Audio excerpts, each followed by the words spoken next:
Are you a student or are you enrolled as a student in a full-time or part-time program in which you have assignments and learning that you need to align yourself with? You're trying to grow your knowledge. Well, in this video, what I want to do is I want to show you how to use LLM AI as a student. Now, I say LLM AI because there are many forms of AI, and a lot of people think that just because you're using ChatGPT, that ChatGPT is equal to AI, and that's not true. So this is just one type of AI. But what I want to show you is how to use it as a student. Now, you may be wondering, why do I care how you use it as a student? Isn't it good enough that we have AI and you can use it however you want? Well, that's actually not true. And if you're not careful, you'll find that this technology is going to completely destroy your learning. And that's your most precious thing. Your learning, how you grow your knowledge, is very precious. And I'd like you to really defend it. So what I'm going to do is I'll give you 3 tips at the end of this video on how to use LLM AI. But first of all, I want to show you what it does. Now, to do that, what I'm going to do is I'll use an analogy. And I'll use an analogy of what we have here on the screen. So if you remember from geography, I think primary geography or high school geography, there was this concept about how slopes affect rainfall. So if you have a hill or a mountain which is not far from the sea, or doesn't really matter the distance, but as long as you have prevailing winds, and these prevailing winds carry moisture, they are moisture laden. And what happens is there are 2 sides to this mountain. There is the windward side and the leeward side. Now, what happens what is the effect of this landmass? Well, this landmass, if you live on this side, you will have a lot of vegetation. And the reason for that is as the winds rise, they reach a point of a very high altitude where eventually they lead to precipitation, and that precipitation makes the windward side fertile. And that's why you see in this picture, you have a lot of plants and trees and vegetation. But then on the leeward side, by the time the winds get over, and some winds do get over, they are dry and they are completely without the capacity to lead to precipitation. So this side tends to be dry and barren. And there really isn't much going on here. Well, there will always be some ecological activity. You'll have a certain kind of flora and fauna. But in general, it is vastly impoverished compared to the windward side. Now, this is all theory, and I'm sure you recall this from your high school. You probably drew a diagram like that. Well, let's try and make it more practical. So what I have here is a map using Google Earth Pro. You can download these for free. And what I've put here is the directions from Nairobi all the way to Kericho. And imagine you were to drive on the main highway, the A104. Well, this is essentially the main path you'd go through Nakuru. Now, at the bottom of this here is the elevation. And as you see, as I move my mouse along the elevation, you can actually see it displayed on the map itself.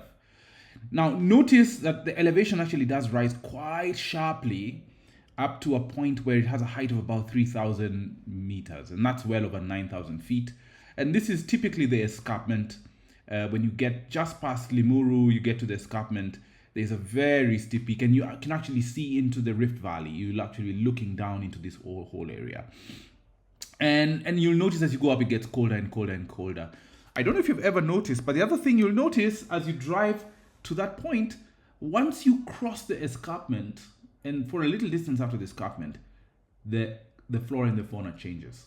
So as you drive, so for example, look at the red map here. As you get towards Naivasha, you'll begin to notice it gets drier and drier. And the kind of plants that you see in that area tend to be those which have prickly thorns or small leaves. Those which are adapted to very dry climate. And you'll notice it's very dusty as you're getting into Nakuru. Actually, Nakuru sits right in the middle of this valley. And this is a great rift valley, actually. And you'll notice that the plants are dry.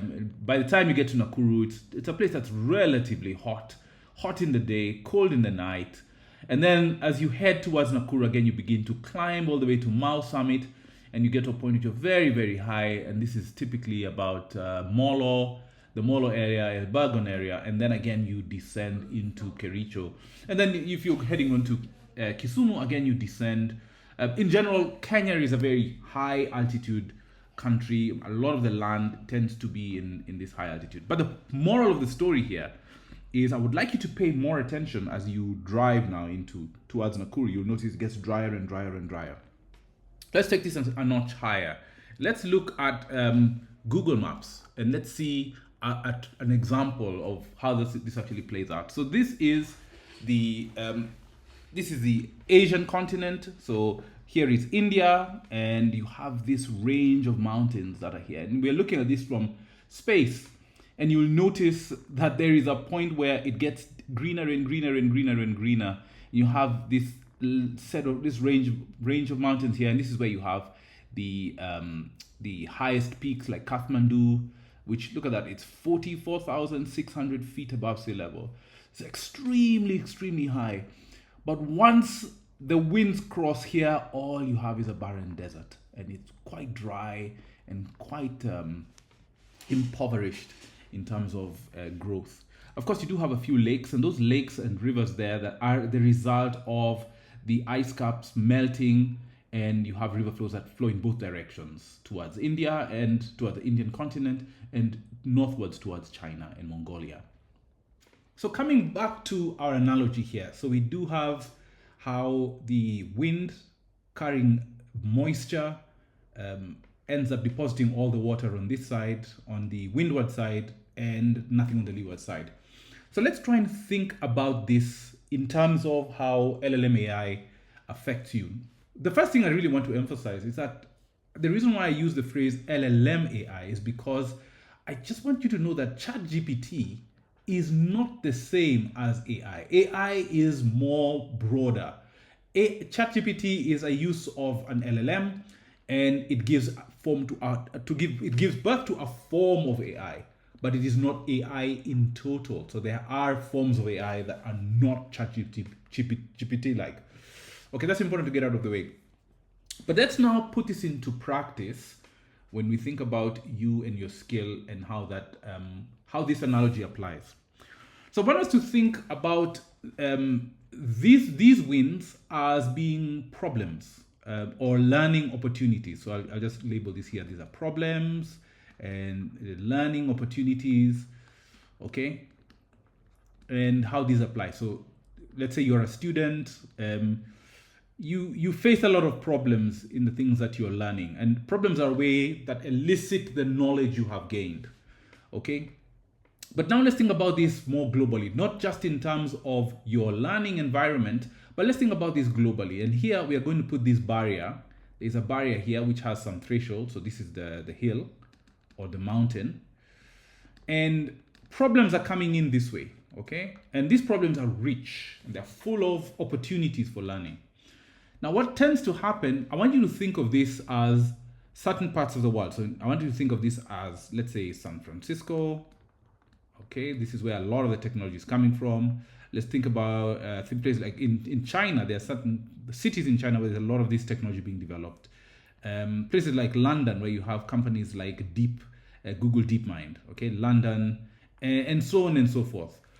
And these are places where there are universities and companies, and all these have been set up, like in San Francisco or in LA or in all that part of the world. There are a lot of universities. There are companies. Let's just write that. Universities. There are companies, and of course the government is also involved. But what those students in that part of the world, they see a lot of these problems. And what they produce are solutions. So what they throw over are complete solutions. So these are complete solutions.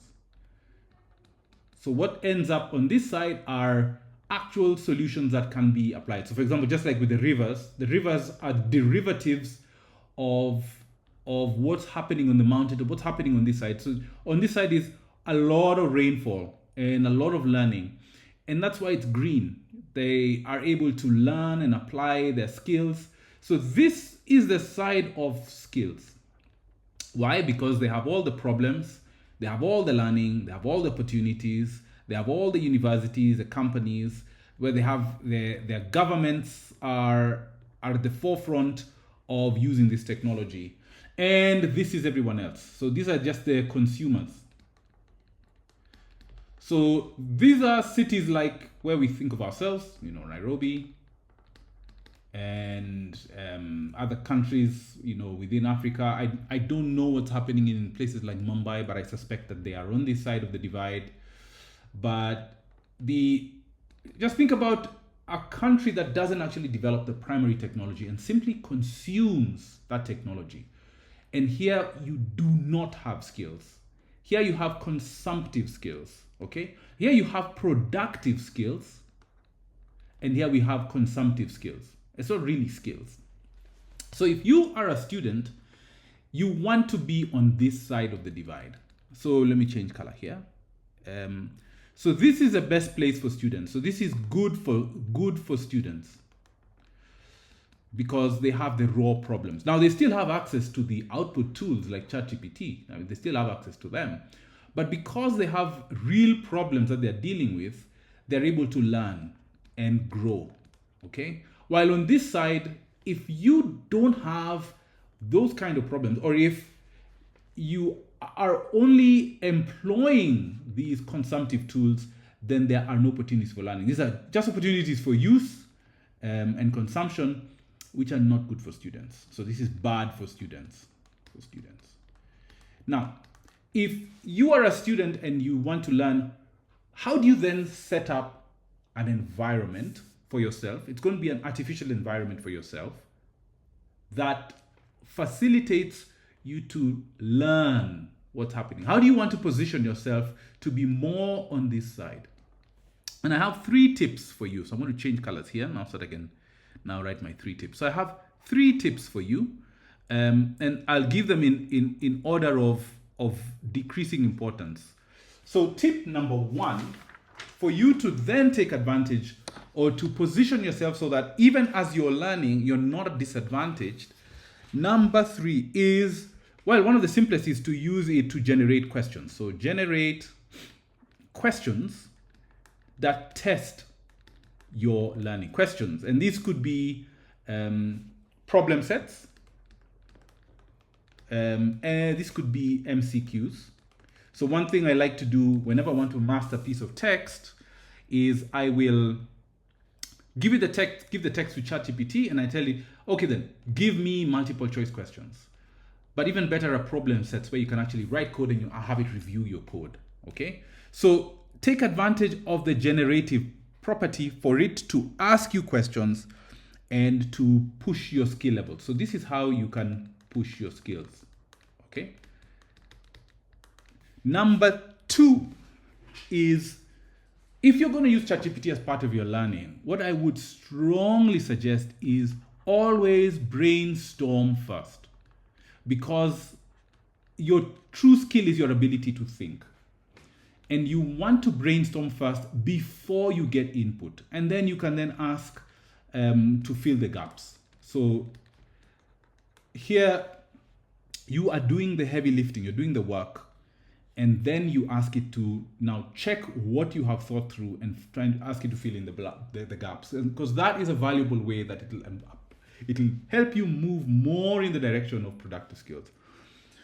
And the last tip that I think is very important is, and this is it's a do not tip. Never, and I repeat, never, I'm going to double underline this. Never apply this whenever you have deadlines. Why? Because deadlines give you anxiety, and that anxiety is what forces you to then tell it, okay, then just give me the answer. So whenever you have a deadline, try to do all the work first. So if you're going to do the brainstorming, do all the brainstorming first. If you're going to ask it to give you problem sets to help strengthen your knowledge, then do that as part of way earlier. So for example, if you had an assignment that was, let's say, due in 3 weeks. So this is the announcement, when it's made, and this is the deadline. So let's draw a calendar here. Okay. And you have 3 weeks. Okay. What I would suggest is discipline yourself that for these first 2 weeks, there's going to be no ChatGPT. And ChatGPT, at least for solutions, you can use it for questions, for clarified questions, for problem sets, for MCQs, so that by the end of the 2 weeks, you know something. And then in the last week, if you really, really have to use ChatGPT, then, because I know you will still use ChatGPT, right? As in, it's not like you won't use ChatGPT. Ideally, you don't want to use ChatGPT or these AI tools, LLM AI tools. But in the last week is now when you can now evaluate yourself. So in this last week, try and use it only for evaluation, not to actually steal from you the learning opportunity. It's because the problems are where the value is.